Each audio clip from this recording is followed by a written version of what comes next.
Okay, thank you. And then if other counselors have a problem getting on, I guess they'll know to get in touch with you. Yes. So, okay, super. Good evening, everyone. The meeting will come to order. As everyone may be aware, I'm Deputy Mayor Leanne Davidoff, and I'd like to welcome you to the virtual May 6, 2020 special meeting of the Finance and Administration Committee of the Town Council. I also serve as chair of the committee, which is responsible for overseeing the town's operational budget and capital improvement plan. This meeting will serve as a budget workshop to review the fiscal year 2020-2021 town budget as proposed and amended by the town manager and the superintendent of schools. Because in-person attendance at public meetings is likely to increase the risk of transmission of COVID-19, this meeting is being conducted in accordance with Governor Lamont's Executive Order Number 7B. Committee members, other members of the Town Council, and town staff are participating by WebEx. Members of the public can view the meeting live on West Hartford Community Television or on West Hartford Community Interactive Comcast Channel 5 and Frontier Channel 6098 or at www.whctv.org. The meeting is also being recorded for on-demand viewing, which will be available on the town website. Because of the virtual format, there are special rules and procedures that I need to cover before I begin. This evening, Corporation Counsel Dallas Dodge and Deputy Corporation Counsel Gina Verano will not be present for tonight's meeting. They felt that we could handle this on our own without any type of procedural questions requiring legal counsel. First, I ask all participants to mute the microphones on your devices when you are not speaking. Second, pursuant to Executive Order 7B, all speakers must state their name and title each time they speak. Also, counselors should not address other participants directly. Comments and requests for information must be made through the chair. After you state your name, simply preface your question or comment with "through the chair." When you're done, I will recognize the person who is most appropriate to respond. Although these practices may seem rigid and awkward, they will ensure the meeting is conducted in an orderly fashion that members of the public who are listening can understand the discussion. Third, we will receive presentations tonight from Manager Matt Hart and Finance Director Pete Privatera. For organizational purposes, I've asked them to divide the presentation in two parts. During the first part of the presentation, they will discuss the expenditures and revenue with respect to police and fire, and police will go before fire, even though the agenda states otherwise. When they are finished, I will call on members of the council so that they can comment and ask questions. I will begin with members of the committee, and then I will turn to the other members of the council who are present, alternating between councilors from each party. When I call on you, you may make either comments or request information through the chair. I will then direct one of the participants to provide relevant information if appropriate.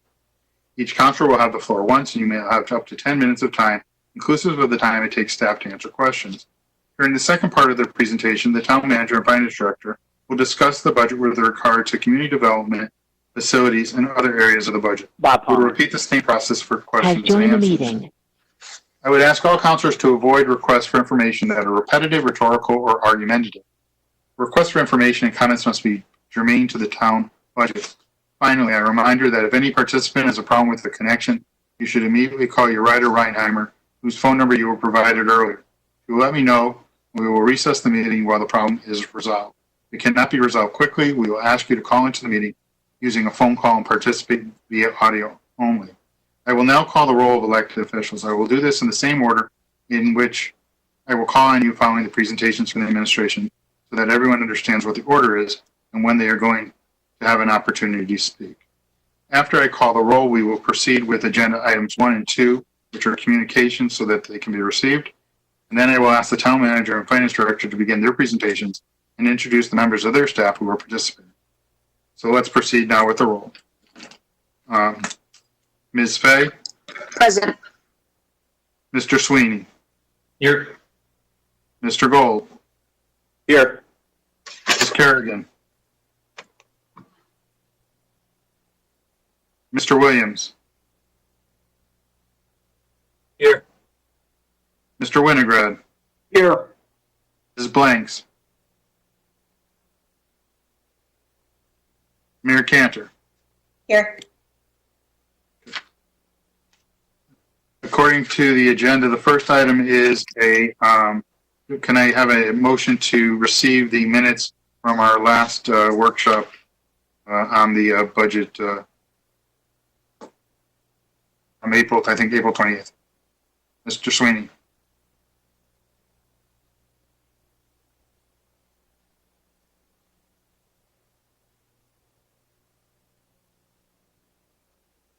Can't hear you, Mr. Sweeney. Can you move receipt of the minutes?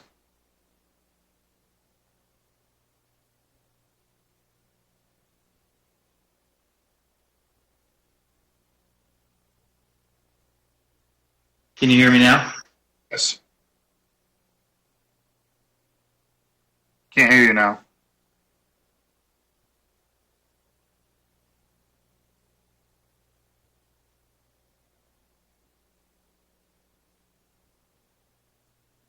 Okay, Ms. Fay, can you move receipt of the minutes?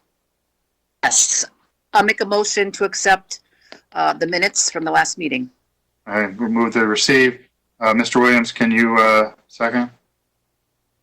Second. Okay. All in favor of receiving the minutes? Aye. Any objections? Hearing none, the minutes have been received. The second item is, Mr. Winograd, can you move receipt of the communications with respect to the answers that were to the questions that were asked at the last budget workshop? Move receipt of the communications as from the last meeting. Thank you. And Mr. Gold, can you second? Second. Any questions or comments? I forgot to ask that the first time. Hearing none, seeing none. All those in favor say aye. Aye.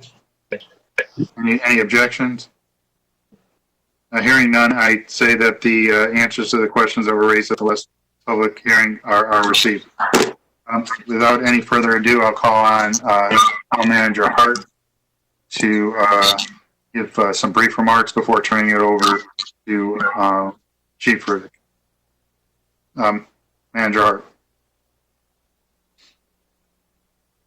Thank you, Deputy Mayor David Off, Matt Hart, Town Manager.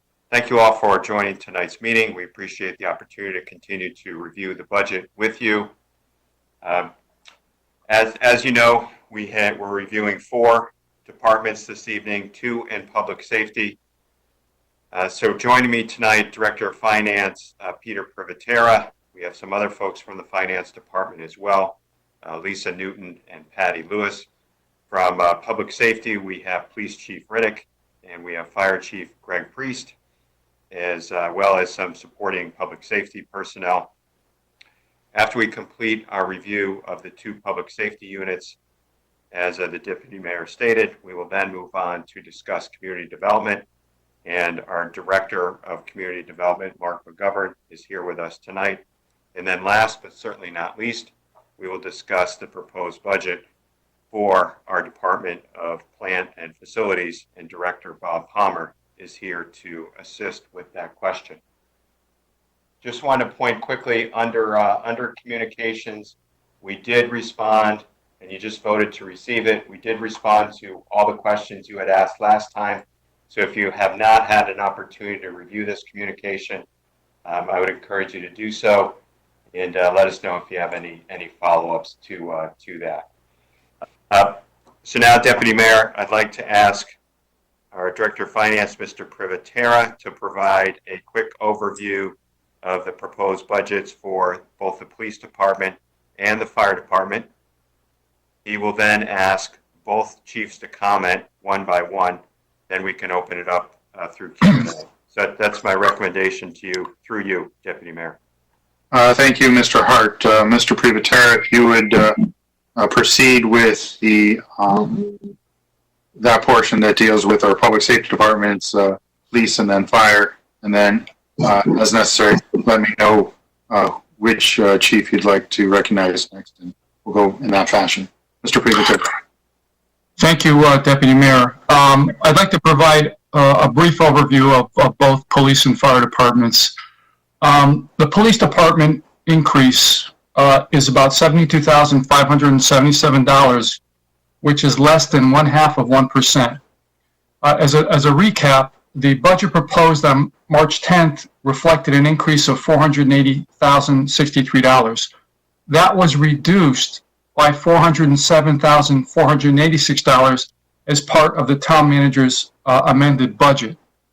The major changes were we assumed a hiring lag of $150,000 This is based on the probability that a significant number of police officers may retire. In next fiscal year, there will be 23 police officers who will have at least 20 years of service and possibly eligible to retire. And the assumption is that we can achieve a hiring lag through some of those retirements. The second major change is 2 police officers' salaries and associated benefits are going to be paid out of the parking fund. We're reverting back to an older model that we used a few years ago. A third adjustment that was made was an adjustment to the holiday pay. Again, the assumption is that a number of police officers will probably retire, and we feel that that adjustment is warranted. And the final adjustment in the police department was a $30,000 adjustment to temporary payroll and record divisions. And those are the significant adjustments in police. Now I'd like to go over the fire department. The fire department budget has increased roughly $847,000, or a little over 7%. Now, the budget that was proposed on March 10th included an increase of over $1 million, but that was reduced by about $162,000 as part of the town manager's amended budget. The total reduction is related to fire overtime. If you look at the budget, a significant portion of the increase is related to contractual wage increases.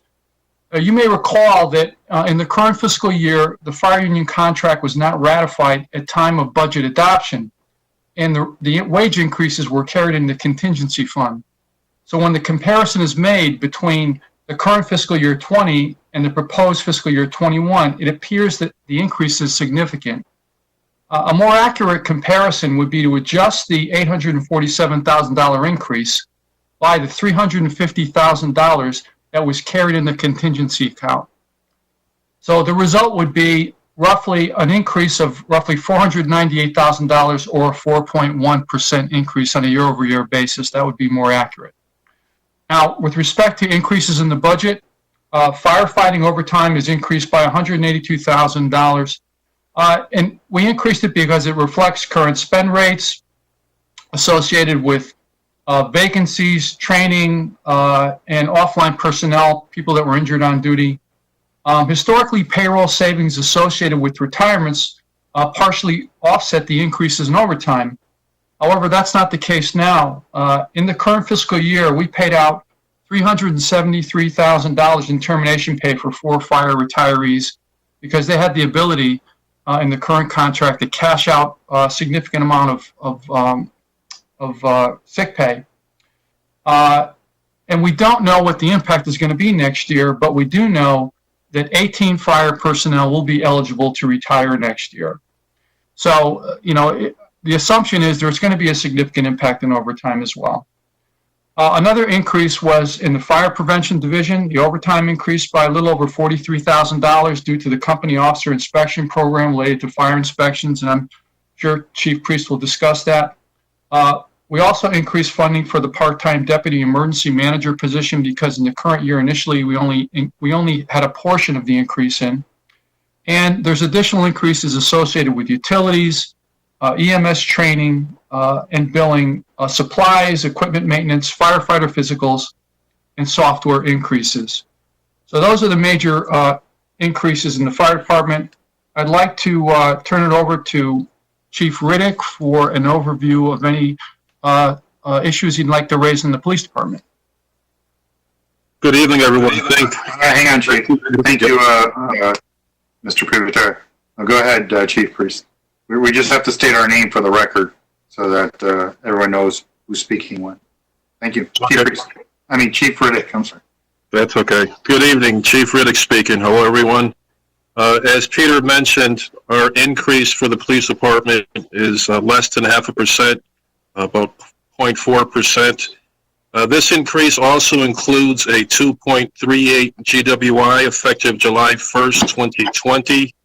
And it's important for the council to know that although we've moved some personnel around, our overall FTE remains at 154. So we have not increased any personnel. Throughout this past fiscal year, we've utilized cost containment strategies to control our expenditures.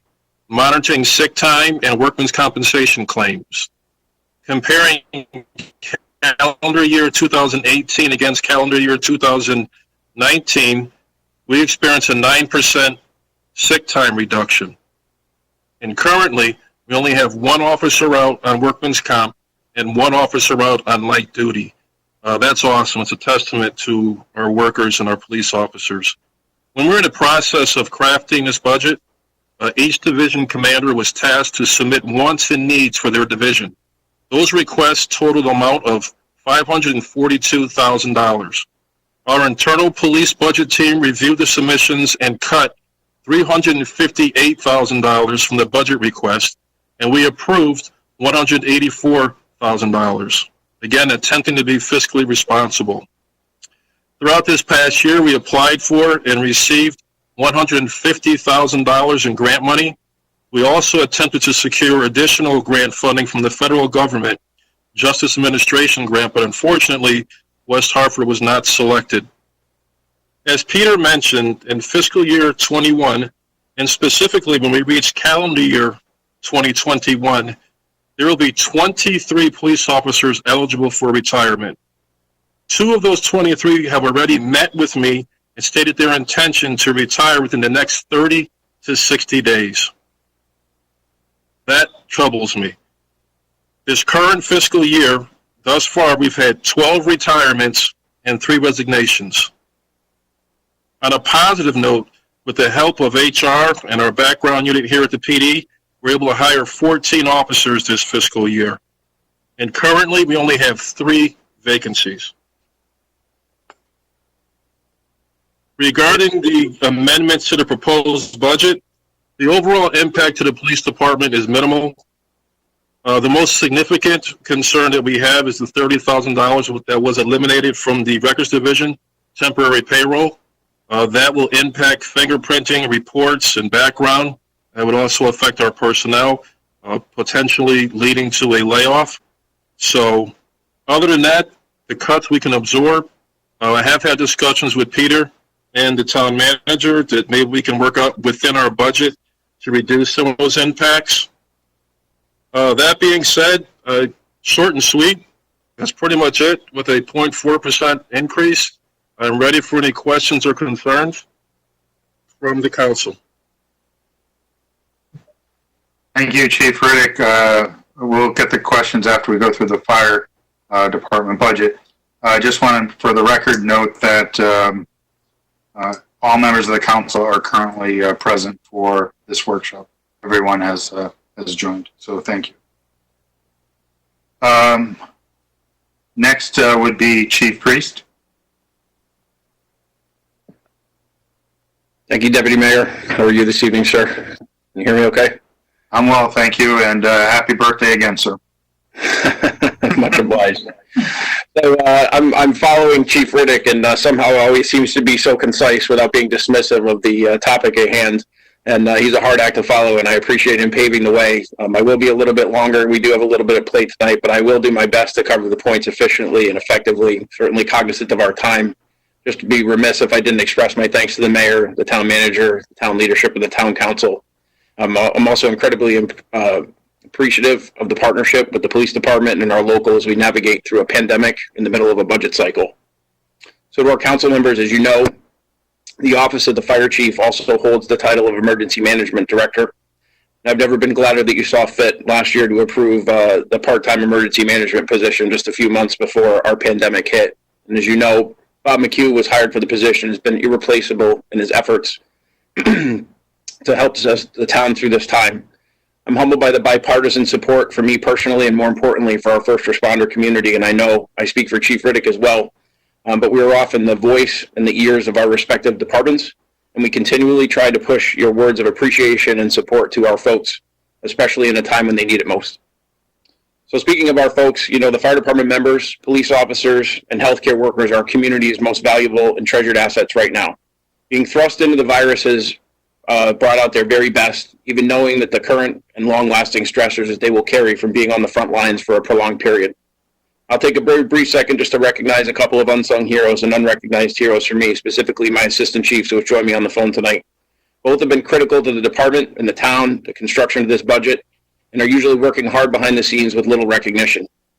Assistant Chief Sensigali has handled the Fire Marshal's office nearly autonomously, and Assistant Chief O'Callahan has stepped up to every task and has unequivocally been a catalyst or advised me on every decision or organizational chart, regardless of the division or area of operation.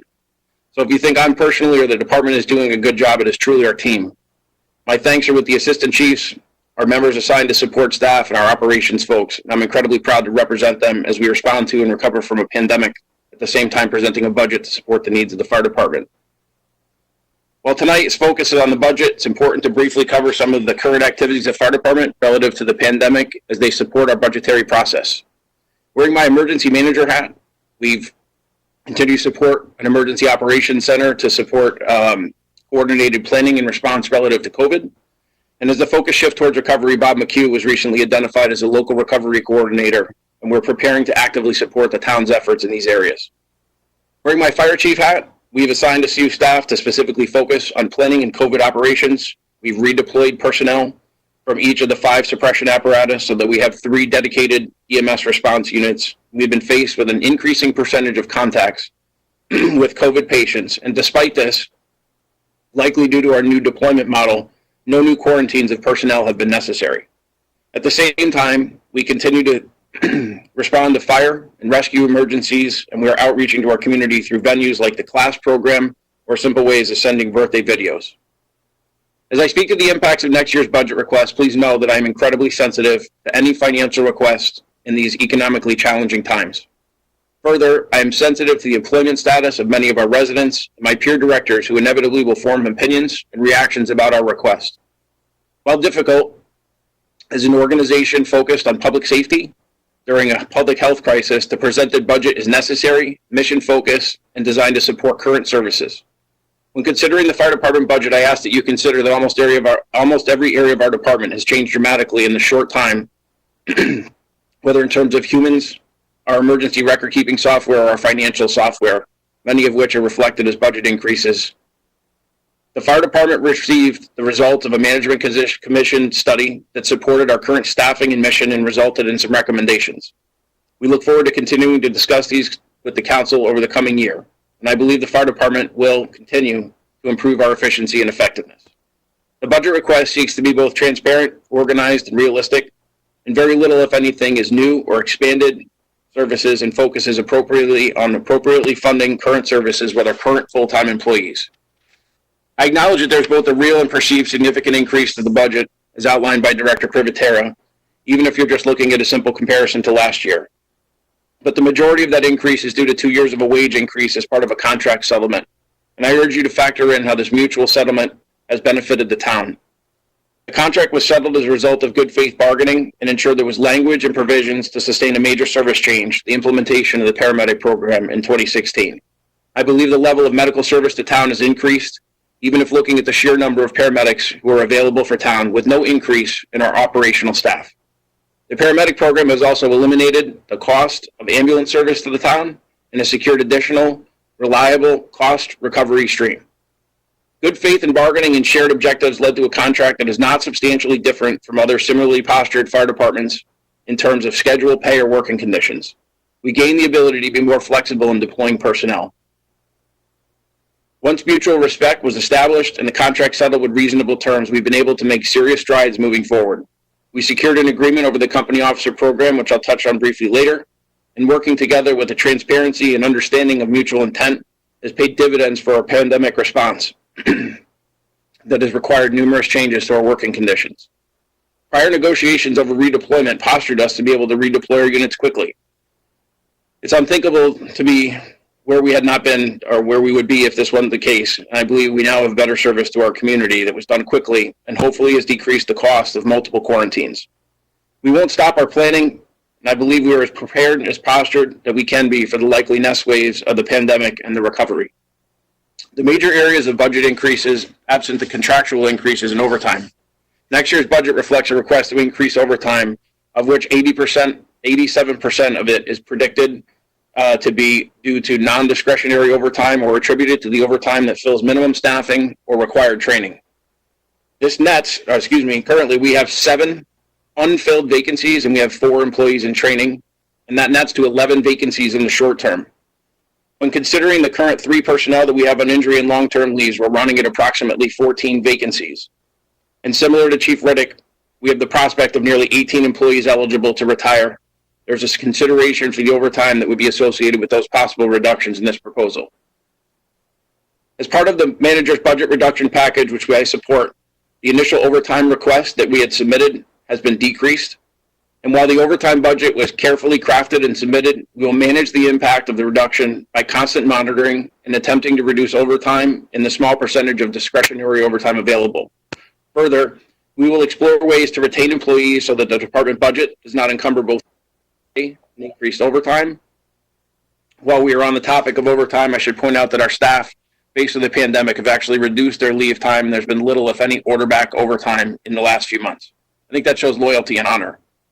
At the moment, the best solution to hiring, the solution to our overtime is in hiring and trying to fully staff as best we can. To give context, despite hiring these 14 employees since August of 2019, we still have 7 unfilled vacancies, and we will continue our outreach to attract a diverse applicant pool and run hiring process as quickly as possible, with one scheduled to close in mid-June. One other notable area of increase in the fire department budget is in the fire marshal's office overtime. Formerly, all 26 officers in the operations division were required by contract to obtain fire inspector certification. This was a several-month program and a significant cost to the town for the initial training and recertification. As call volume exponentially increased when the department started going on medicals, and this is even prior to our paramedic program, it was an expensive program to train and maintain with less than optimal results. Customer service wasn't where I wanted it to be, and the fire company responsible for going on emergency calls was also trying to schedule appointments for inspections with members of the public. We recognize that fire safety and inspections are critical, and we further recognize there was a huge financial impact to the town if we continued with the existing program, whereas numerous company officers would need initial and ongoing training.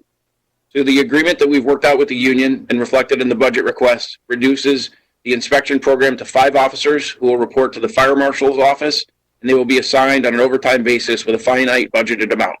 We believe this will increase the customer service experience, increase our inspections, and provide a controllable budget, and will limit future cost liabilities in a sustainable manner. Other budget increases in the fire department are in fully funding the part-time position for Bob McHugh, and obviously this position will be paid off and has paid off in spades due to the pandemic. We have some other smaller diffuse increases in lines across the budget, which have been areas consistent with underfunding over a multi-period of time. In closing, I respect the perception of increase when other departments are facing cuts in the current status of the town economy. While I did not detail them, the revenue offsets in the budget are reasonably significant and have directly supported improvements in services provided. I don't want to be perceived as opportunistic in my comments, but the unfortunate truth is that we are still in the response to a pandemic, and a reduction beyond what is being proposed would be very impactful to current services. We are likely to have more waves of this pandemic coming. We need to maintain our fire suppression, fire marshal, and fire rescue response, as well as our EMS responsibilities. And it should be expected our responders will have many more encounters with COVID and increasing our risk dramatically. We must plan for the future and properly resource our first responders with a keen eye for ensuring preparedness. And we're constantly scanning for problems, opportunities, and as Chief Riddick referred to, scanning for possible reimbursements from the government or looking for grants that will offset the cost of the department to the town. The fire department will continue to provide outstanding service while striving for open communication and engaging our community and its leaders. I hope that the communication from me about the activities of the department and the budget justification offered tonight lends to our future successes. I understand this budget is significant. I have my budget book and the granular justifications with me, and I will certainly do my best to answer specific or general questions. And given our past budget processes, I suspect that we all felt a little bit rushed. But if I haven't addressed it after the questions tonight, please know that I'm available for more detail. Thank you very much for your support, sir. Thank you, Chief Priest. Before we go to Councilor questions and or comments, I would like to take prerogative as the chair of the Finance Administration Committee to thank both chiefs and all the directors, Mr. McGovern, as well as Mr. Palmer, for their work on this budget. Traditionally, we thank everybody on budget adoption night, but I think it's appropriate at this point in our discussion to recognize the efforts that have gone into first the original budget as well as the discussions with respect to the revised budget. Also, I would be remiss if I didn't comment that I, like every citizen in the town of West Hartford, is grateful to our police, fire, healthcare professionals, and all other essential employees who have done work beyond the scope of what anyone could have imagined during this pandemic.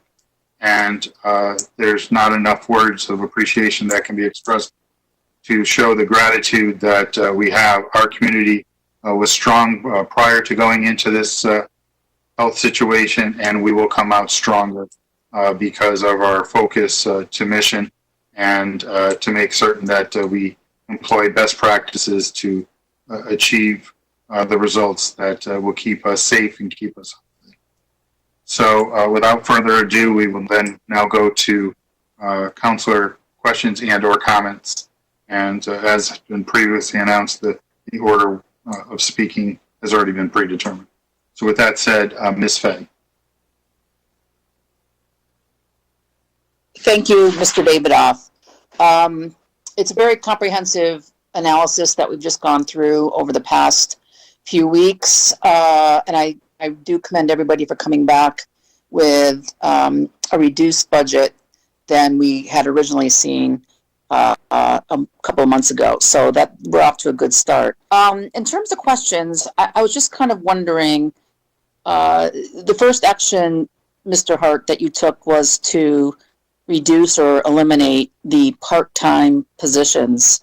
And if I recall correctly, there was somewhere in the neighborhood of 130. Could you please explain to me and others who have interest, is that normal that we have that many part-timers? I know we do for the pools and seasonal type activities, but in the normal course of staffing, do you fill that many part-time roles? And secondarily, what would be the equivalent of full-time positions for those part-time roles? Thank you, Ms. Fay. Mr. Hart. Matt Hart, Town Manager. Thank you for the question, Councilor Fay, through you, Deputy Mayor. So yes, we laid off, as of April 10th, 130 part-time personnel. Most of them worked either at the library or in leisure services. And it is typical that we would carry that number, plus add a couple hundred more in the summer to operate our summer camps and our summer programs. We did keep some part-time employees on staff. The 130 does not represent the entire contingent. And we do have some part-timers, for example, continuing to work in plant and facilities and a few other departments because we really need them. I do not, off the top of my head, have an FTE count as to what the 130 personnel represents in terms of full-time equivalents. I would be happy to get that answer, but we do employ several hundred part-time, temporary, and seasonal employees. Thank you, Mr. Hart. Thank you very much. Thank you, Mr. Hart. May I ask another, Mr. Davidoff, or you can go around first? No, Ms. Fay, please proceed.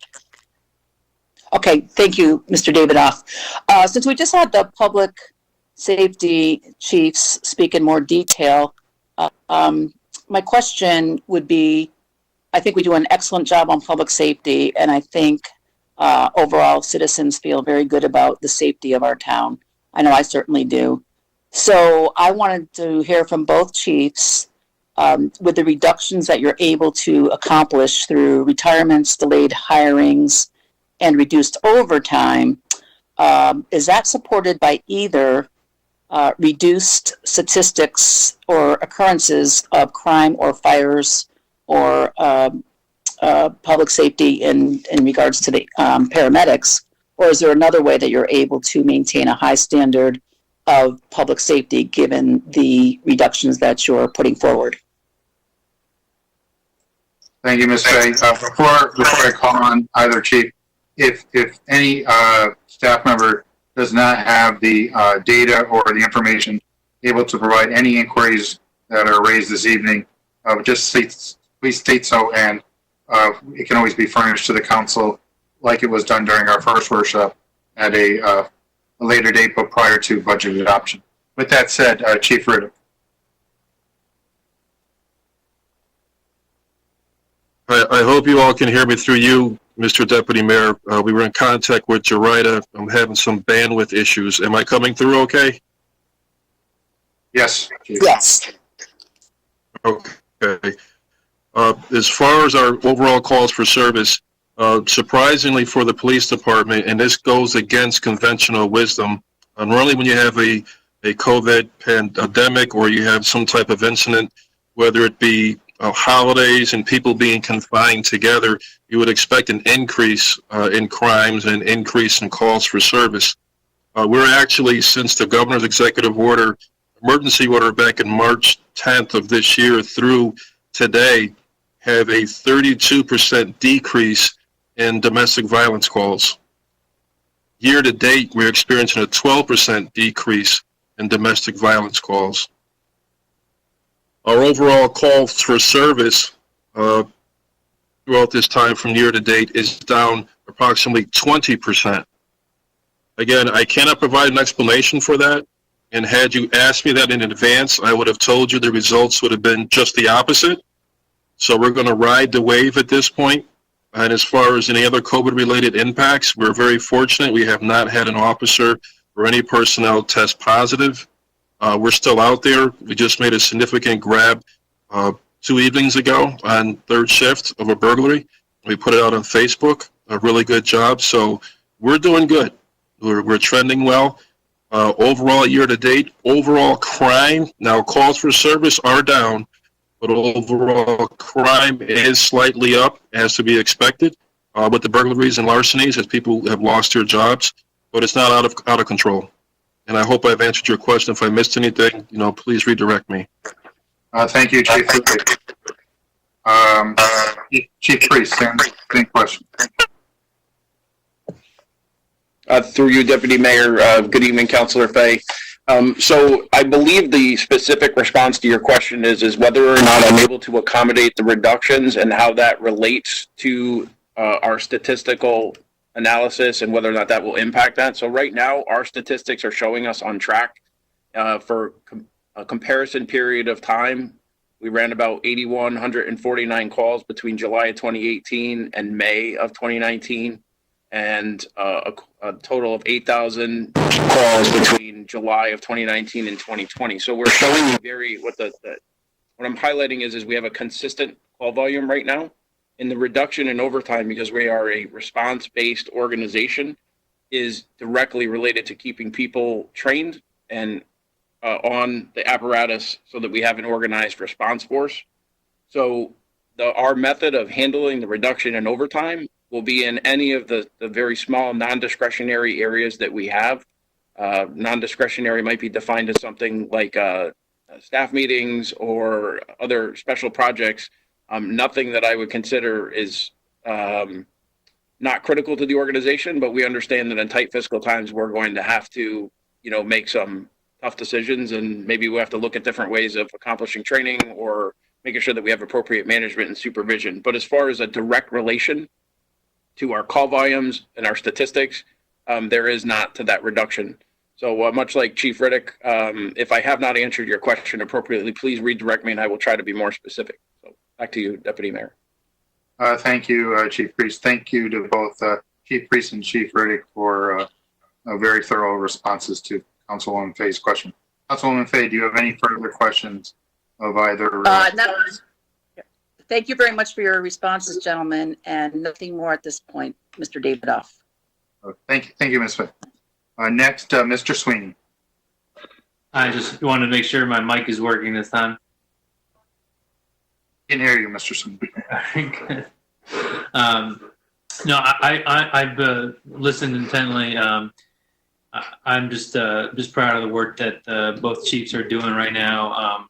I've looked through the budgets. I appreciate what you guys are going through. I think that the only thing that I know that you guys will keep us surprised of is, less to do with the budget, but more to do if you guys feel you have the equipment or your budget reflects that you are prepared to deal with this situation as it evolves. It's something that, we on the council feel very strongly about, making sure that you guys are safe, protecting our community. So I don't have any specific questions other than please keep us in the loop of what you guys need during this time. We are leaning on you, and there are so many people that owe a lot to you guys right now. So thank you so much. Thank you, Mr. Sweeney. Mr. Gold. Thank you, Mr. Davidoff. I just want to make a brief comment. Thank you for the presentations, both chiefs and Mr. Hart. We all know we're in this global crisis. Residents have been furloughed. They've been decreased in salary, pay, laid off, savings depleted. Passive incomes are getting reduced. And what I really want to be careful about is how we spend our citizens' money when their assets and therefore their incomes are being reduced. We know interest rates have decreased. It's clear when the market takes a 25% hit, it's felt in everybody's pocket, all of us. We have over 20 million people on unemployment, as I think I was reading just recently in the U.S. today. That's something we need to look at and think when formulating this year's budget and for those years to come. And that's really kind of the point I want to make. It's about being responsible, and I think everybody's trying to be responsible with our town's people's money so that we can create a sustainable town for us and our children. I appreciate all the work that's been going into amending the original March proposed budget. I'd also like to see the executive team provide a forecast for the next 5 years, and I guess that's where my question goes to. Looking at a multi-year plan, my hope is that we can recreate what it is that we're trying to accomplish now for many years to come, so that West Hartford can thrive. So I guess my question, I guess, to Mr. Hart and both chiefs are, based on the numbers and the reductions that you presented, is there a plan going forward, not necessarily this year, as you've shown that you've been cutting down as much as you can, but is there a forecast that you can provide so that we're not getting a slingshot next year, year 2, year 3, year 4 down the road? And is there any other opportunities that you might be able to address to deal with what might need to happen in your departments as well going forward? Thank you, Mr. Gold. Mr. Hart. Thank you, Deputy Mayor Matt Hart, Town Manager. Thank you, Councilor Gold, for your question. We do we do routinely prepare a multi-year forecast. And after I speak, I would like to ask Mr. Privatera to elaborate. I do think that would be informative for this committee to review. I do want to note, though, as you pointed out yourself, Councilor Gold, conditions are changing so rapidly right now. We don't know where we are just beginning to develop our plan for the larger organization in terms of how we will operate in the coming fiscal year.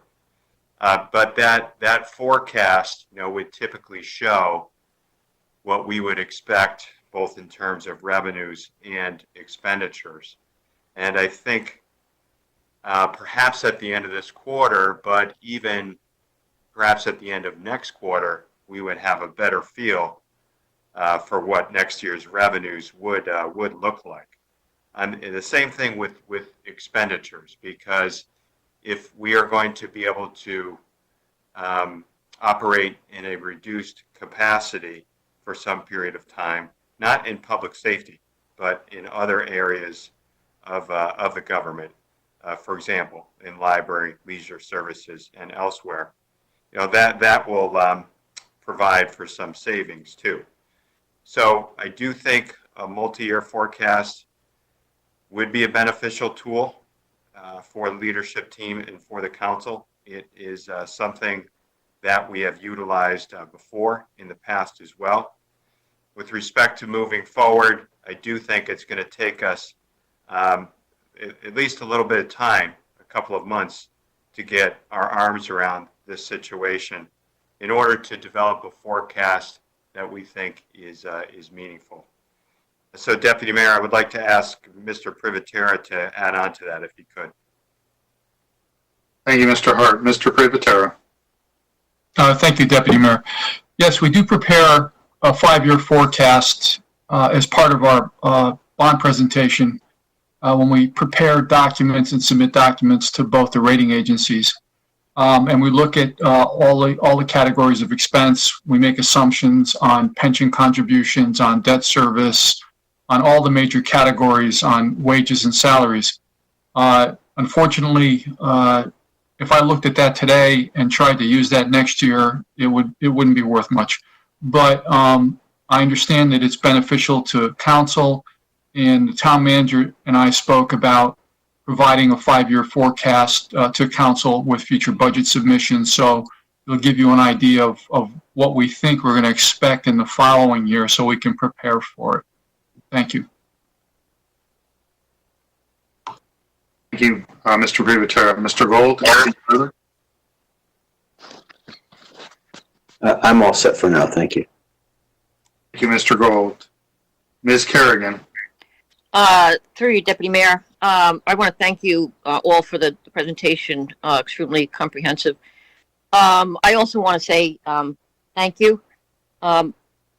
There's nothing more important than the feeling of safety, and I believe that everyone in this town feels safe, and you can't buy that. The use of social media, whether it's reminding folks to lock their door or telling us about a burglary, how it ended, is very helpful for this community. We're a very involved community. The firefighters as paramedics, I'm sure when they signed up for the paramedic role, they didn't imagine a highly contagious, deadly virus. They probably were thinking more like heart attacks and strokes. So my hope is that as we go forward, that you're not in a position, one, when you're understaffed, and two, that you're not pleading for the PPEs that you need to do your job safely. So thank you for keeping us safe and putting your life on the line. Thank you, Ms. Kerrigan. Anything further? No, thank you. Thank you. Mr. Williams. Thank you, Deputy Mayor. Thanks for the presentations this evening. I don't really have much substantive questions other than just one quick question for Chief Riddick, and that is when Peter brought up the fact that we could have retirements in the police department and there might be some savings there. Are you contemplating not filling those positions moving forward? I'm just a little bit confused about that. And then for Chief Priest, I just would like to know about just the reduction in overtime. I know you've touched on that a few times. I just want some clarity on that if you could provide it. I just don't understand the reduction. And then I'm going to make another comment that I made the other night, and I understand it's unpopular, but I think it's worthy of consideration. I understand that this is a pandemic and that our public safety folks are working extremely hard, as they always do. I am concerned about the viability of the pay increases this budget cycle. And I'm not saying it's not deserved. In fact, I voted for the police contract. What I am concerned about is I think state funding is going to not be there for us next year. I don't think there's any way. I think West Hartford's going to get absolutely killed because of the economic realities of what we're facing. And it concerns me that we haven't had the discussion with the collective bargaining units about the pay increases because, we're having pay increases for the public safety, and then the teachers, we have $3.3 million. I think we're creating more problems down the road by going this route now. And so I'm putting that out there. I've heard responses to it, but I just want to share it more with this larger group for consideration as we move forward. So thank you to the chiefs and you, Mr. Deputy Mayor. Thank you, Mr. Williams. Chief Riddick. Thank you, through you, Deputy Mayor. We have gotten no instruction from the town manager or anyone else not to hire. The savings are going to be accomplished through what's called a hiring lag. So, for example, we'll say July 1st, we have 5 to 10 officers who retire. By the time it takes to replace them, we'll have vacancies in place. The background checks and everything else we have to do to hire a police officer can be, and we actually do it really fast here. We can do it as quick as a turnaround in 3 months sometimes, but it can be as long as 4 to 6 months. So in that meantime, you have the vacancies while you're trying to fill them, and there is your savings and your hiring lag. Thank you, Chief Riddick. Chief Priest? Through you, Deputy Mayor. Good evening, Councilor Williams. So you asked me specifically about the overtime reduction. So I think the answer that I can best give you is the process. So what we did is we took and we tried to be very granular with the amount of overtime that we need by taking and analyzing our vacancies, how many we have, how many retirements we have predicted. We looked at the mandatory amount of hours that we need for training. Then we looked at the amount of accrued leave that each of our employees would be able to take, which we need to cover on overtime.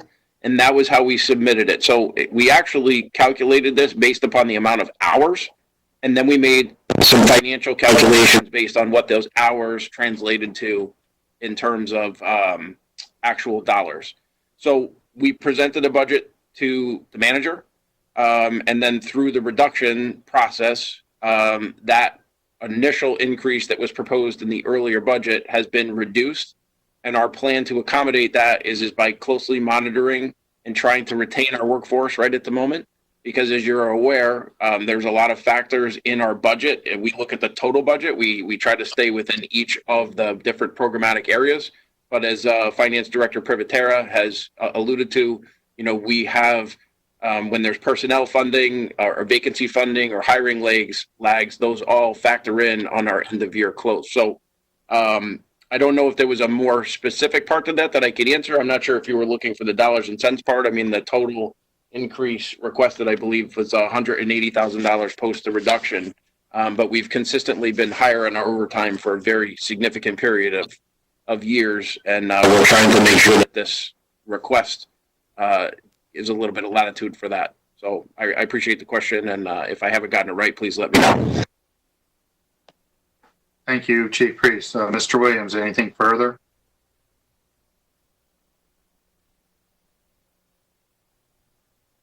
No, thanks. Thank you, Mr. Williams. Mr. Winograd? Thank you, Mr. Davidoff. Chief Riddick, Chief Priest, I just wanted, through you, Mr. Davidoff, to thank you and your departments. I do not have any questions on the budget. Great presentations, very thorough, and of course we've been able to read through more detailed materials. I just think you're not the only first responders in town, but what you've all done and your departments have been amazing, and I just want to express my full appreciation. Thank you, Mr. Winograd. Ms. Blanks, chairperson of our Public Safety Committee. Thank you, Deputy Mayor Davidoff, and through you, Carol Blanks, Councilor. I don't have a lot of questions, and I too just want to echo the comments of all of my council men and women for the great job that both Chief and your staff are doing, as well as Town Manager Hart. And we've all expressed this. I want to say from the beginning of March, when we had concerns and we were preparing in terms of what's to come, and we're continuing to do that. I just want to express that I see the men and women around town, from the PD and the fire department, and I'm proud to be a councilwoman in this town, and proud to say that your men and women are doing awesome work in our town. They have families too. I think a lot of times we forget as residents, we just look at them as first responders. And I think we have to remember that you go home to your families as well. And I'm sure that this pandemic has taken a toll And my concern is that they get what they need, mentally, psychologically. They get the time off that they need when they're observed to be exhausted. And I'm sure that you all do that. But I just wanted to express that. And going forward, because we don't know how long this is going to last. And just going forward, I just want us to all be mindful of that, especially as we look at this budget and the budgets to come, making sure that we provide you with what you need within reason. And I'd like to just express what Councilor Gold said and take that to heart. We're all hurting. Many of us have lost our jobs. Many of our businesses are closing. Some of them have closed indefinitely and don't really know what the future looks like. And that's impactful on families, children, and on and on and on. And as we go forward, I want us to be mindful in terms of our resources and just being good stewards of our public funds. Thank you, Deputy Mayor. Thank you, Ms. Blanks. Mayor Cantor. Hi, Deputy Mayor. Thank you so much. And thank you for chairing Finance and Budget. It's just really nice to be watching you chair it. I appreciate that very much. I just want to start by saying that I am so honored and privileged to serve along with leaders that are strong, committed to their good managers of people, but also of their operations. And I'm impressed by their creativity, their passion, their commitment. And, you know, I know we expect this, right? I mean, we hire people that we want to step forward, but I know being the mayor, I think I've had a little more time with them, especially throughout the pandemic, to hear their voices, hear their thoughts, hear how they, their worries, their concerns, and they've been forward-thinking, creative, and really honest and true. And we're very, very, very lucky to have this leadership. But we're also lucky to have first responders, public safety professionals that are really, again, highly value what they do, understand how they impact the public, and that they are working with people that can be so vulnerable. And I have heard many, many, many anecdotal stories on how grateful people are for our first responders. And the class program, the joint program with fire and social services to our neediest people, residents, but also to people that are in crisis because of COVID, and how we're keeping our community safer by providing that outreach so that need is met. But to the numbers, many of you know I'm an accountant, but to the numbers, and I do look at the whole picture. I do, police, obviously, they had contractual increases that are going up higher than their budget is going up. So their budget actually contracted if you take that into account. And I think we're going to have to Has left the meeting. address the records component of that. That's concerning because we don't want to be vulnerable in making sure that we're not getting the appropriate information as rapidly as our investigators and our police are providing the service. So we want to make sure that those things all work together. So I don't know if that $30,000, we can talk about that a little bit more. But for fire, I want to step back and take a look at the whole picture, because in 2018-2019 budget, the whole budget with the with the paramedic service component, which is a revenue to the town, their total budget was $12,973,000. This budget is $12,817,000 with the proposed fee for service, and that was in the original proposed budget. It's actually lower than that now. So I want to make sure that people are understanding that if you take the whole picture with the paramedic fee for service and the license and permits. We don't usually have departments that generate revenue, but the fire department does. And so when you take the whole picture, they've actually, their budget impact to the taxpayer is actually less this year than it was in 2018 and 19. I just don't want to lose perspective on that. I don't have any further questions except for the record component and the $30,000. With that, I'm going to sign. Thank you, Mayor Cantor. At this point, before we go on to the next portion of presentations with community development and facilities, I just want to remind any residents that if they wish to submit comments, you can do so. The email address is comment@westhartfordct.gov. That's comment@westhartfordct.gov.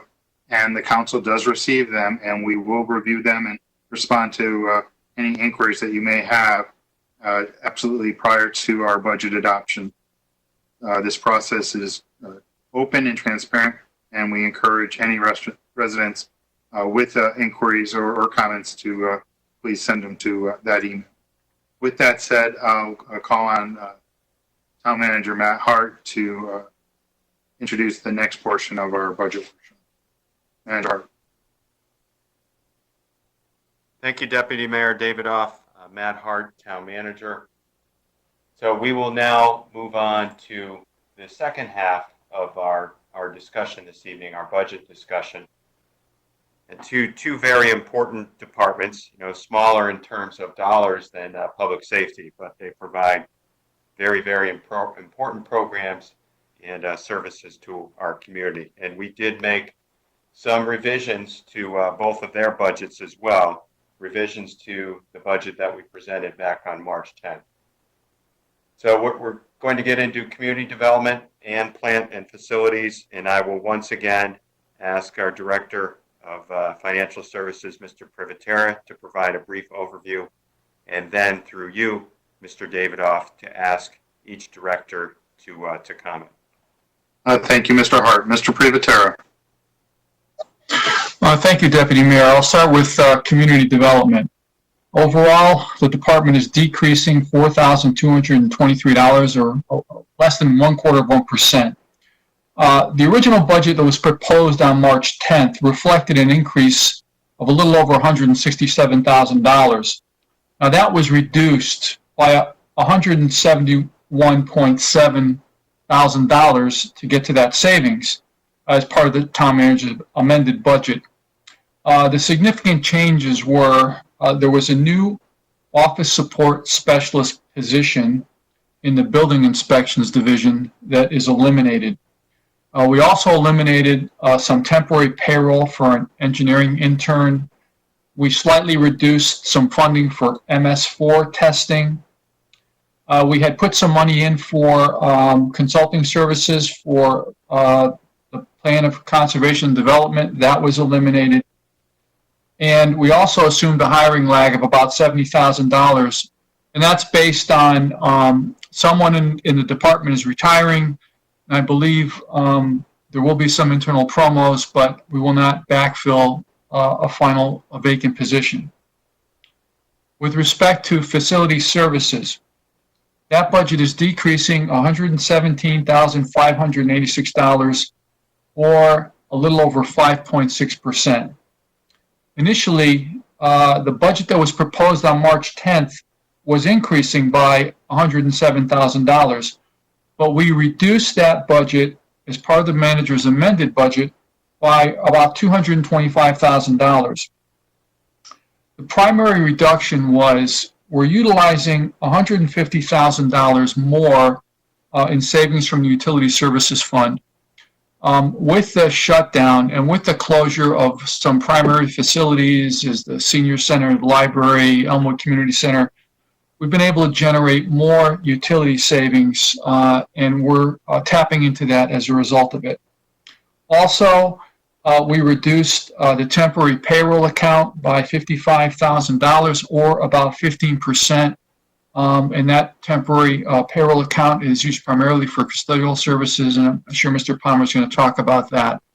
The only other change we made was we increased our transfer in from the capital fund to the general fund by $172,000. That's a revenue increase to fully offset the salaries and benefits associated with the unit and facilities that manages capital projects. It's about 70% of the overall cost of capital projects. With that, Mr. Deputy Mayor, through you, I'd like to turn it over to Mark McGovern. Thank you, Mr. Privatera. Mr. McGovern. Thank you, Deputy Mayor, members of the committee, Mark McGovern, Community Development Director. I'll go through in a little bit more detail the proposed revisions that Pete had detailed. They are across the three major divisions in the department: engineering, building inspection, and planning and zoning. In engineering, the major line item is contractual services. That's also known as our MS4 line. And that's a line that's been growing year over year based on our state mandated requirements for stormwater quality testing and mitigation. We had sought actually more than the $131,500 that was in the town manager's initial budget, so this was reduced by another $5,000. We, in consultation with our consultant on this program, we feel as if we're doing well. We're probably not likely to meet the requirements in terms of testing in our five-year permit.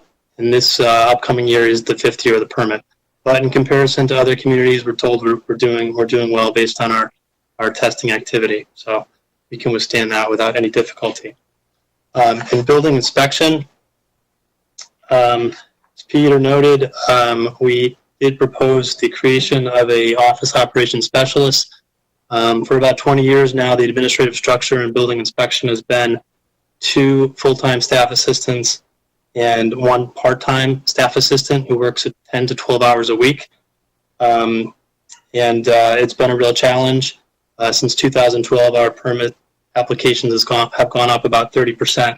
And so we looked at that position as being one that would do a couple of things: add capacity with the volume of applications that are coming in, but also take the lead in a number of customer service improvements that we had hoped to achieve, and that would have included online permitting and online payment.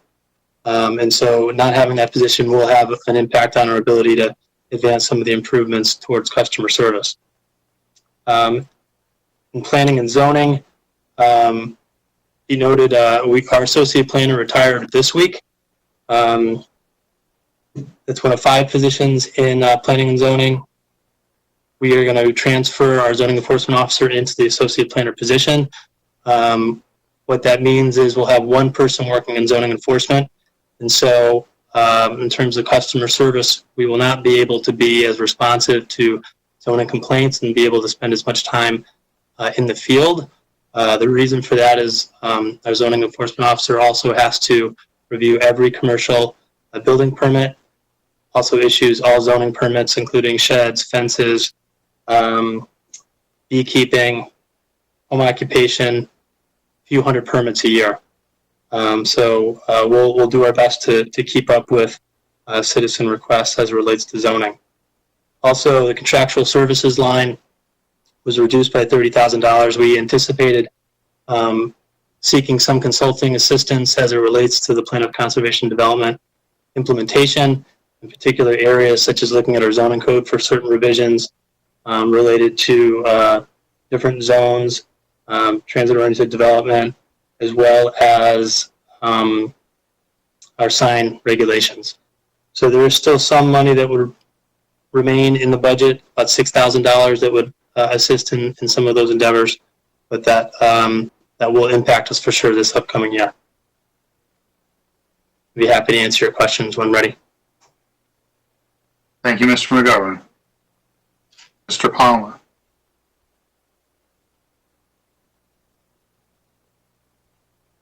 Services. Good evening to everybody. So in our budget, Mr. Privatera is correct in that we are seeing some savings regarding utilities because a lot of our buildings are currently not in use. So typically in buildings that aren't in use, we're seeing about a 40% reduction. Some of our buildings are still in use: town hall, police station, public safety building, and DPW are fully in operation. So the other buildings are a very limited operation at this point. So we will see some savings from that in this current fiscal year, and perhaps going into next fiscal year, depending on how we reopen our facilities. So there will certainly be some savings there. The other change that Mr. Privateer had remarked about was a temporary payroll line. So there's a reduction of $55,000 there, and that equates to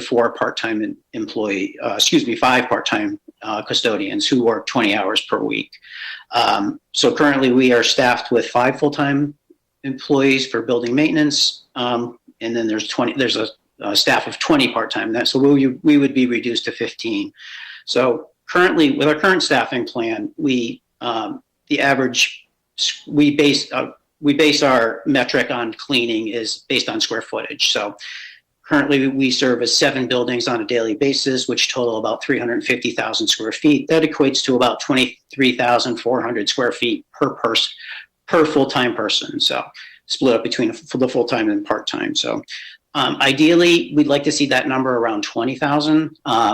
That's kind of the ideal sweet spot in the metrics of custodial and maintenance. But currently we're at 23,400, which is close, so it's reasonable. So with this reduction, the average square footage would increase to 28,100. It's manageable to some extent in that we do provide a lot of program support, and we could certainly change the way that we operate and focus on cleaning. My concern with this reduction is that in light of the COVID pandemic that's going on, there's going to be a higher expectation of cleanliness in our buildings. And with the reduction in staffing for part-time custodians, we're just not going to be able to meet that requirement without altering our program significantly as far as what we're doing for program support. And when I talk about program support, that's supporting programs at Elmwood Community Center with event setups, programs at Town Hall with event setups, and other things that we do besides the basics of cleaning. So that really is going to have an operational impact for us. And again, I really, we're not quite sure how things will reopen at this point and when they're going to reopen, but at some point we will have some form of reopening, and there is going to be a higher expectation for cleanliness and sanitation within the buildings. Currently within Town Hall, the police department and DPW, which are in operation, all our efforts are focused on those 3 buildings right now. And we're doing very little in the other buildings. And right now we're just focusing on keeping those buildings clean and that we can keep the occupants and the people in those buildings safe during the pandemic. So that's really my area of concern with the budget. I'm certainly willing to take any questions that anybody has. Thank you, Mr. Palmer. Before we proceed, thank you both for your presentations. As we move forward and as this pandemic endures, we're obviously going to have to plan for recovery with respect to our business community and outreach, and find ways and methods to assist them more than ever, so that our West Hartford, that we know it, can come back stronger than before. Just anecdotally, I drove through the center 8:30 Saturday evening, and it was basically a ghost town. And I can't recall since 1970s, I think, was the last time that I saw West Hartford basically deserted like a ghost town. So we've got a lot of work ahead of us, and we need to definitely stay focused on that. And with respect to Mr. Palmer's comments, with respect to cleanliness and health and safety, I think that that will be our primary concern, because the expectation of our residents and users of the facilities would be that we would have the highest standards necessary. So with that said, we'll now proceed to councilor comments and questions, starting with Ms. Fett. Thank you, Deputy Mayor Davidoff. For Mr. Palmer, I just had a quick question. So you never know what's going to happen with facilities in terms of an event, hopefully not like this, but some other kind of event, is there a marketplace that you could access to surge resources? So you mentioned the 20,000 square feet of cleaning versus the 23 that they actually are responsible for each full-time equivalent. Can you just go out to the market and get things rather than bring on more people or more temps? That would be question number one. And then is there any assistance involved at the state level for, I don't know, I'm just kind of thinking off the top of my head, for either supplies or training or something for cleanliness in light of the pandemic? Thank you. Thank you, Ms. Fay. Mr. Palmer. Bob Palmer, Director of Plant and Facility Services. To answer your question, we certainly can go, we'd have to look at the collective bargaining agreement before we do go out and engage a contractual services for cleaning. Typically, the part-time people that we hire are more economical than going with a commercial cleaner. And we could also hire people on a temporary basis. So there's lots of options there to do that. Currently, we've been supplementing our town staff with Board of Ed people because, as you know, I work for both organizations, and I have the ability. I've been able to bring in some of our Board of Ed people to help us with the increased cleaning levels currently especially at the police station that we're really focused on, public safety facility. So. To answer the second part of your question, for state resources, certainly during this pandemic, with it being a FEMA event and a national, state, and local emergency, we expect to be reimbursed for certain levels of supplies and labor that we've been utilizing throughout this. We're not quite sure the extent of that at this point. In the past, there hasn't been any type of state assistance for anything, just for cleanliness or anything like that for routine maintenance of your buildings. So. Thank you, Mr. Palmer. Mr. Hart. Thank you, Deputy Mayor. Matt Hart, Town Manager. I just wanted to add on to Mr. Palmer's comments. Apologize for the echo. Are you hearing an echo? I am not. Are you? Sir, we are. All right, let me try again. Nope, you're all set, Matt. Thank you, Gerida. Thank you. You're welcome. Okay, so Mr. Privatera and I are very cognizant of the issue that Mr. Palmer raised with respect to the importance of the cleanliness of our buildings. You know,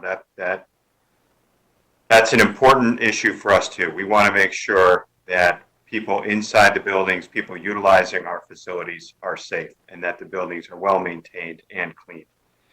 We are right now in the planning stages looking at how we will reopen certain town facilities in a phased-in manner. We do expect, however, that at least some of our buildings will remain closed to the public for at least a period of time, or perhaps only open for limited periods of time and not our traditional operating hours. So we think that will give us some flexibility with respect to how we manage and dedicate our custodial team. If we are in a position where we can reopen on a more broad scale, we may need to transfer some monies to that department so that they can keep up with demand. So Mr. Privatera and I are planning that contingency in case the need arises. Thank you, Mr. Hart. Ms. Fay, anything further? No, I just was wondering if there are any grants or funds available from FEMA at some point that we could, make sure that we get our fair share. In terms of economic development, I just had a quick question for Mr. McGovern. Clearly, the landscape's changed, and I think a lot of these small businesses that are a good part of the economy across the country, across the state, and particularly in West Hartford, these small businesses, if they do come back, which I'm certainly hoping and praying that they do, are going to need some help. So can you explain what kind of resources are available to help these small businesses get back on their feet? Thank you, Ms. Fay. First, we'll go to Mr. Hart with respect to the FEMA grants, and then we'll go to Mr. McGovern with respect to the economic development issues. Mr. Hart. Thank you, Deputy Mayor. Matt Hart, Town Manager. With respect to the FEMA grants and their applicability to facilities management, we can verify that, but I don't believe they would be applicable. Those monies are more to reimburse public safety expenditures, other things we need to do directly related to the pandemic. However, some equipment may be applicable on the facility side. And I don't know if Chief Priest, if he had heard that question, if he could comment further on that point through you, Deputy Mayor. Thank you, Mr. Chief Priest. Thank you. So we are working very closely to understand what FEMA will reimburse the town for. And right now we're looking at the terminology as emergency protective measures, to which the feds are telling us that would be a 75% reimbursement. The town would bear the other 25% reimbursement. So at this point in time, we have not specifically evaluated whether or not the cleaning of public buildings or our municipal buildings would be part of an emergency protective measure. But I'm very pleased to report that we have a finance and administration section in our emergency operations center. And we also have one of our fire personnel is actually pretty attuned to our grants, and we'll be working closely with Patty and Lisa in finance to make sure that we're availing ourselves of any grant opportunities or reimbursements that we can. And I will put that question also to Recovery Coordinator Bob McHugh, and we'll make sure that we have that covered. Thank you, Chief Priest. Mr. McGovern, with respect to the economic development question of Councilor Fay. Yes, through you, Deputy Mayor Mark McGovern, Community Development Director. Primarily in terms of financial support for businesses, it's really three programs. The 2 rounds of federal programming, the PPP funds, and then at the state level, Department of Economic and Community Development has put all of their taken all their available resources into a $50 million bridge program. That actually came out prior to the federal program, but similar to the federal program, the processing has been a bit of a challenge.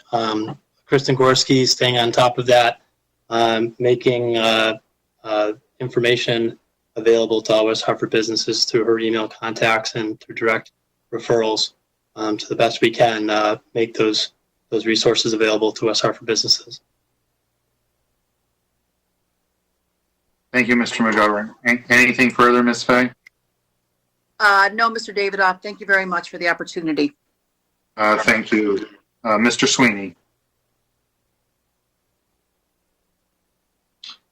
Hi, I don't have any questions. Thank you, Mr. Sweeney. Mr. Gold. Thank you, Mr. Davidoff. Through you, I do have a few quick questions and follow-ups. Mr. Privatera or Mr. Hart, there was a mention of money that was shifting from the capital fund to general to accommodate. How much capital project money is there available then to be able to switch from the capital fund to general to accommodate certain needs? Number one. Number two, to Mr. McGovern, through you, Mr. Davidoff, you talked about reducing, you had virtual products and things of that nature. Is there a movement, as we are all now experiencing much more virtual type of environments, is there savings that can be had there with potentially less persons running and doing things so that we can be virtually online doing inspections and things of that nature? And then my last point, and I'm not sure who wants to answer this, maybe Mr. Palmer, you're talking about some savings because the buildings are not open. Is there an opportunity here, either Mr. Palmer or Mr. Hart, to address potential consolidation of buildings so that we can look for savings down the road, not necessarily just now, but as I intimated before, as Ms. Anderson had reaffirmed with it, that maybe there's a possibility of consolidation of buildings, town buildings, so that we can continue to save money and create the sustainability of the town. Thank you. Thank you, Mr. Gold. We'll first go to Mr. Hart. Thank you, Deputy Mayor. Matt Hart, Town Manager. Thank you, Councilor Gold, for those three questions. Let me touch on each of them quickly and then refer to other staff. So with respect to your first question about transferring funds from the capital fund to the general fund, I assume you're talking about using CNRE, capital non-recurring fund expenditure monies, to help cover separation pay if needed. So I'm seeing Mr. Privatera shake his head. So I must have gotten that wrong. I'll turn to him in a moment. With respect to the virtual inspections, we are conducting virtual inspections through the building inspection office. And I think as the council knows, we very early on developed a method to do that utilizing FaceTime that's being replicated around the state and actually around the country. And it was our folks that piloted that method and really want to acknowledge them. And we'll ask Mr. McGovern, after Mr. Privatera speaks, to elaborate. And then lastly, your question about facilities, can we consolidate? I think we can only look to consolidation. We need to approach that carefully and with a degree of planning. And actually what you will see in the capital budget tomorrow night is we do have funds budgeted to conduct facility studies of some key facilities, public safety and otherwise, to look at future opportunities to consolidate some of our municipal facilities. So, Deputy Mayor, I would now suggest that you turn to Mr. Privatera, Mr. McGovern, and Mr. Palmer in that order. Thank you, Mr. Hart. Mr. Privatera. Thank you, Deputy Mayor. First, Mr. Town Manager, sorry for shaking my head. I forgot we're on TV here. With respect to the question that was raised about transferring monies in, I believe that was related to the transferring from the capital fund to the general fund to offset the payroll related to individuals who are working on capital projects. When we issue bonds and moving forward, we could increase the debt or include in the debt 5% for working capital, meaning we can reimburse ourselves for payroll and expenditures associated with staff that are working on those projects. We do have a capital projects division under Bob Palmer's department with 2 personnel. We're making an assumption that 70% of those projects are truly bonded projects, because there are capital projects that are partially financed through grants and funds. So our assumption is that we're trying to capture 70% of the payroll and benefits for those 2 individuals from the capital fund through the sale of bonds back to the general fund to repay the general fund for those expenses.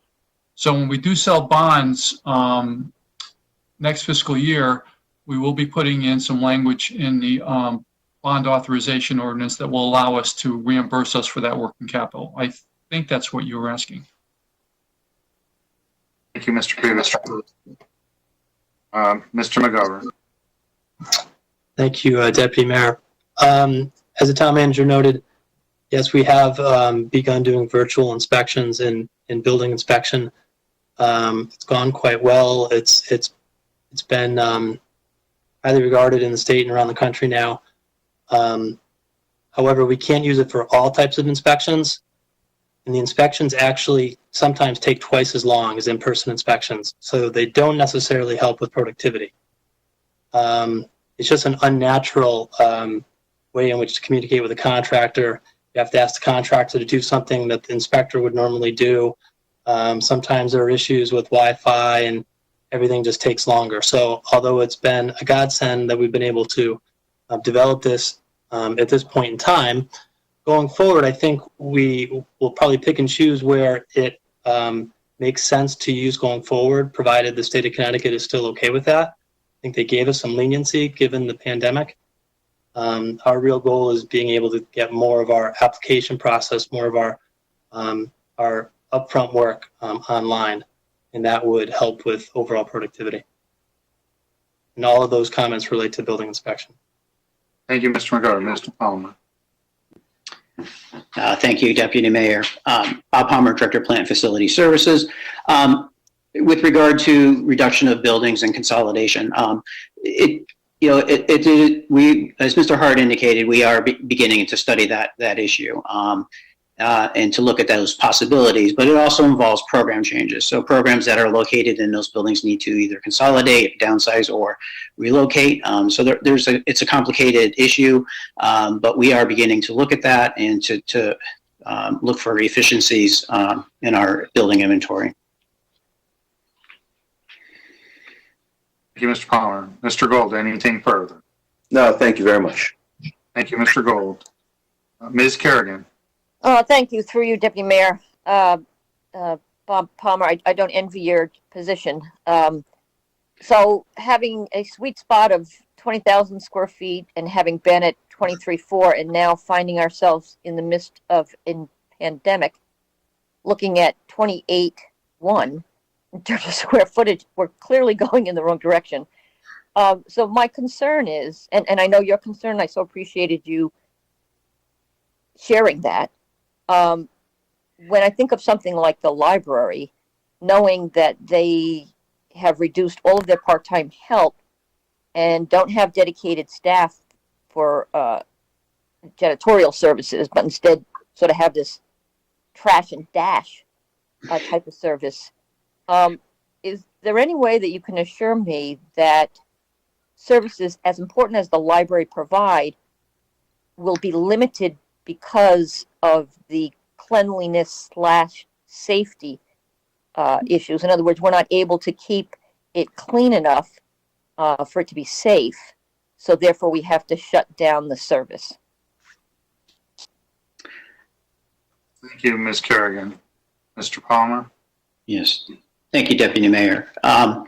So to answer your question, that's part of our recovery and reopening strategy discussions that we're beginning to have right now that Mr. Hart had indicated that we've just begun. So we are going to have those conversations with the people and one of the concerns is how do we keep the staff and the public as well safe, and what limitations might we have to employ in order on building operations in order to meet that expectation of cleanliness and sanitation going forward, and limiting people to certain days and hours or just certain parts of the building so that we're able to get in there and clean it efficiently. So there's a lot of discussions to be had, but those are things that we are certainly thinking about and working towards as part of our recovery and reopening plan.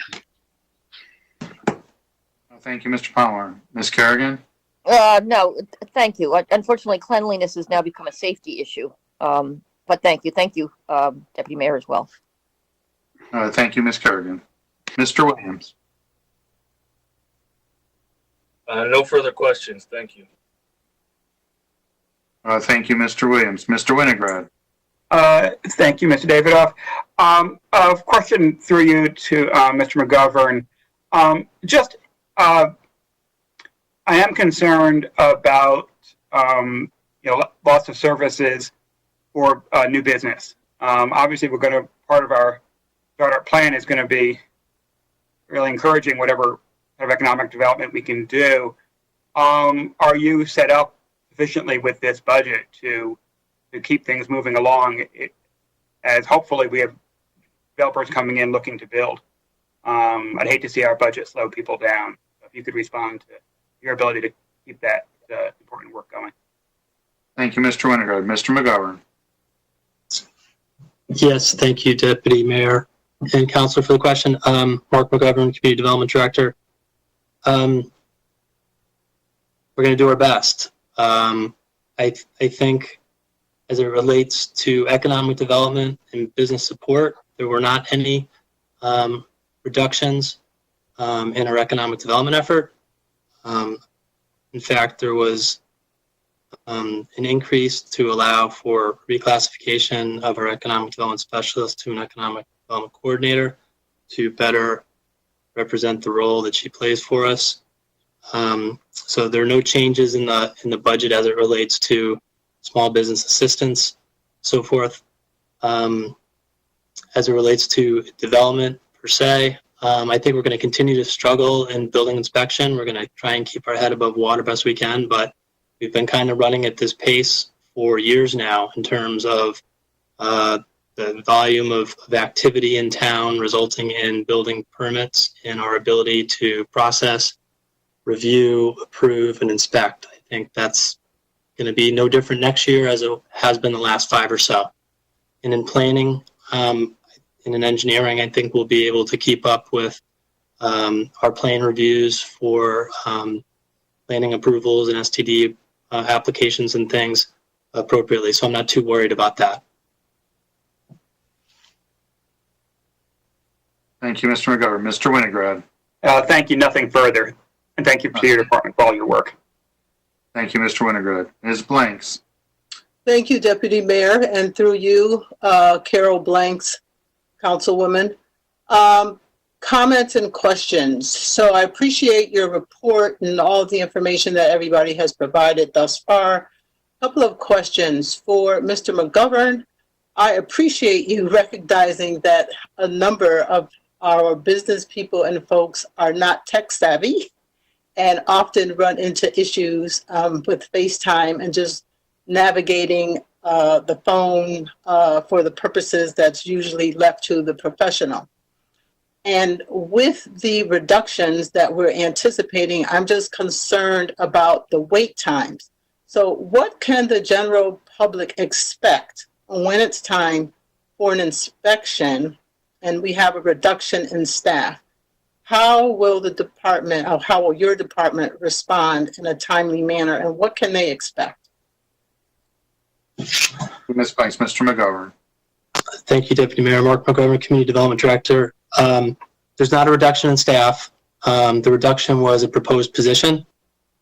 So I think going forward to the next year, contractors and residents can expect the same sort of wait times as in previous years. And that varies based on the season. Obviously, the wait times are longer in the summer and shorter in the winter. But on average, it takes us about 2 weeks to be able to approve plans that aren't rudimentary and taken care of at the counter. If there's a plan submission, it usually takes a couple weeks to review that and issue permits. And it usually takes 5 to 7 days on average to get an inspection. Contractors that work a lot in West Hartford know that they shouldn't call for an inspection when they're ready for an inspection. They should call ahead, schedule it, and work towards that to minimize delay on any project, whether it's in someone's home or at a business. Hope that answers your question. Thank you, Mr. McGovern. Ms. Blanks. Through you, Deputy Mayor, Mr. McGovern, follow up. So you mentioned that folks usually know, especially if they've worked in West Hartford. So if a newcomer is doing some work in West Hartford, how would they know? Thank you, Ms. Blanks. Mr. McGovern. Thank you, Mark McGovern, Community Development Director. They often ask at the time of filing the permit if there's someone new in town and they're filling out an application for the first time. It's usually at our counter.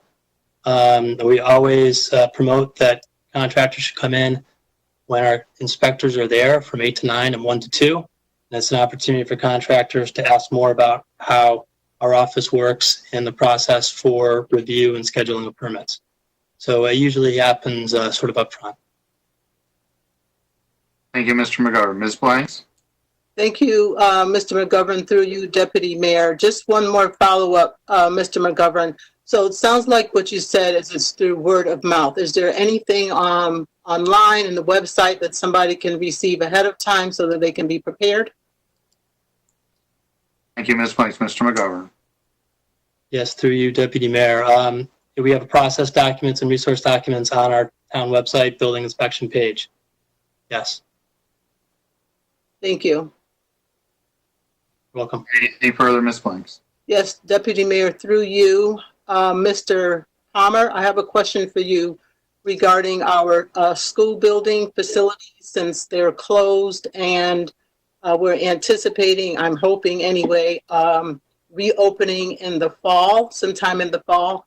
So what I am picturing is all of our students and staff coming back, and I'm sure that this time will give us some time to plan a reasonable and safe rollout. But with the reduction in staff, what would that look like in terms of cleanliness and safety, especially around our restrooms or those areas that are heavily traveled?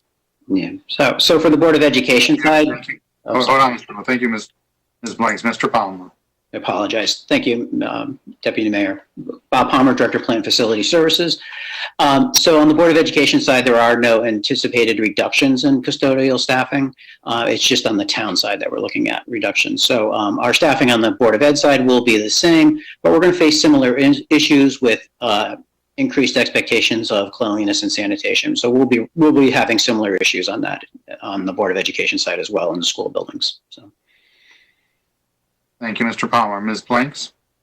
Thank you, Deputy Mayor. Nothing further. Thank you, Ms. Blanks. Mayor Cantor?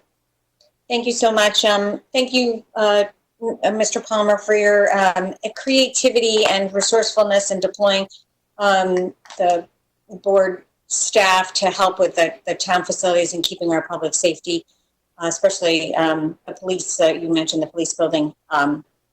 Extra attention, because that's really, really important. The fact that nobody's been infected too, it's really, really important. So I thank you for that. And I appreciate the fact that we don't know what programming is going to look like. And we don't know in the town buildings, especially both education side and town, so we're going to have to be a little fluid. And obviously if there are needs that aren't met, you're going to need to communicate that with us and clearly understand. And you also, if you are running into problems with supplies, that's something that you also need to make sure that you are communicating with us. I mean, right now, we don't think we're going to be up fully and running, but if things do accelerate, the needs may change. And so that I would just ask that of you to make sure that we're in the know. I think with what the information that we've got, this is a pretty good estimate, but we don't know. So, Mr. McGovern, I just want to make sure and ask that small businesses are all different, and I know you know this. Small businesses are all different kinds of businesses, including nonprofits, arts and culture organizations. In fact, right before the closures really started to happen, there was a small music school that opened up on New Park Avenue, and it was beautifully decorated, and the woman that opened it was so proud. And I just want to make sure that all of our businesses and all of our entrepreneurs and small, especially the ones that might not have as much of a voice, are served. Women, minority-owned businesses, they're served in a way that is extra care is taken and extra outreach is done to people that we don't normally have those relationships with. So I would encourage that, and I was glad to see that business relationship should not be minimized in this, and I think it should not be, and if anything, it should be picked up. So with existing staff in every way it can. So thank you for your efforts, and we have a lot of work to do, but we're all in this together. So I have no questions. Thank you, Mr. Davidoff, and again, this is Mayor Sherry.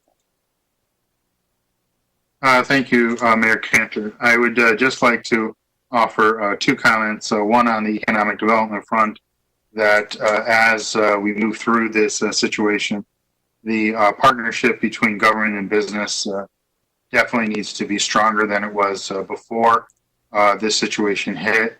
Governments can do a lot of things in partnership with business to facilitate economic growth, and that would definitely help us come out of this on the positive side a lot quicker and better. And my expectation would be that our community be recognized as the leader in the region with respect to making that happen. With respect to our facilities, I concur with the mayor that we have no idea at this point as to the use or when our facilities will be fully operational. But like I mentioned at our last workshop, we need to be prepared and we need to obviously plan, and I'm certain that we're already undertaking these steps to procure the necessary materials necessary to retrofit our buildings so that people, when they interact with town staff, whether it be in the clerk's office, the assessor's office, or any other of our customer service offices, there is a safe way to do so to protect not only the resident but also our employees who are very valued to us to perform these necessary tasks. So I'll say one more time that any resident who's watching, you can send us comments about this year's budget to comment@westhartfordct.gov. That's comment@westhartfordct.gov. We will receive that as a council, and we do read them and review them prior to budget adoption night here in West Hartford. Before we conclude, I'd like to thank my colleagues for their good questions and comments and their participation this evening in what is a very unusual way to do a budget review. But I couldn't be more proud than to serve with all of you to accomplish something in the last 2 times that we've met, to go through the budget and basically highlight those areas which are concerns to you as well as to our community. And with that said, I'll turn to Mr. Hart to see if he has any final remarks for this evening. Mr. Hart. Thank you, Deputy Mayor Matt Hart, Town Manager. I also want to extend my thanks to the council and all the staff who participated in tonight's meeting. Thought we had a good and comprehensive discussion. Tomorrow night, we will be meeting again at 6 p.m. to review the proposed capital improvement program. So many of the folks, the staff members who are on the phone tonight, you will see again tomorrow. Thank you, Mr. Hart. Mr. Sweeney, I'll entertain a motion to adjourn. Give you another chance to. I'll make a motion to adjourn. Is there a second? I second. Okay. All in favor? Seeing no objections or hearing any objections, we stand adjourned. See you all tomorrow night at 6 p.m. Thank you. Thank you. Thank you, Deputy Mayor.